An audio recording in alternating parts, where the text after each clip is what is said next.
I was born in the year 1989 in Aguna in Ghana, so that you'd expect me to be 27 years old. But what if I told you that I'm 22 years old? Yes, the first 5 years of my life does not count, because many of my age mates and those who were born before me died before the age of 5. So that my own life was not counted until I had attained the 5-year mark. Then my parents could be sure that I was not going to die. That is the sad story of many African children. With recent developments in healthcare, vaccination and treatment, the number of children who die before the age of 5 has reduced substantially. Yet, the global target of reducing it by 2/3 was not met because of newborn deaths. Put it this way, of the 7 million babies who die before the age of 5 in the world, 3 million die in the first month alone, and 2.5 million of these die in developing countries. Here in the UK, only 2 out of 1,000 babies will die in the first month. In Ghana, 28 will die. In Nigeria, 35 will die. In Syria alone, 38 will die. I wanted to understand why so many babies born in developing countries die within 1 month.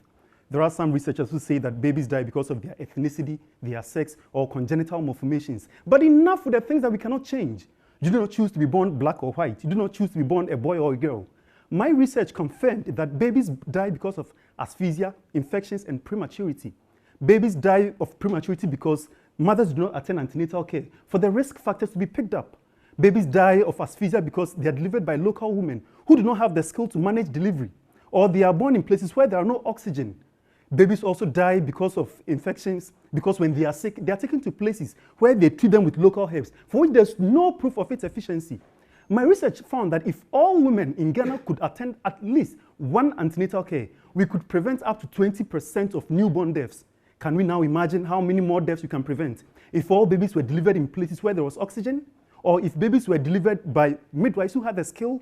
Or what would happen if all mothers were able to get the right treatment when their babies were sick? Indeed, a lot more could be done. And babies in the world and babies in Ghana do need a voice. I hope I can be that voice. Thank you.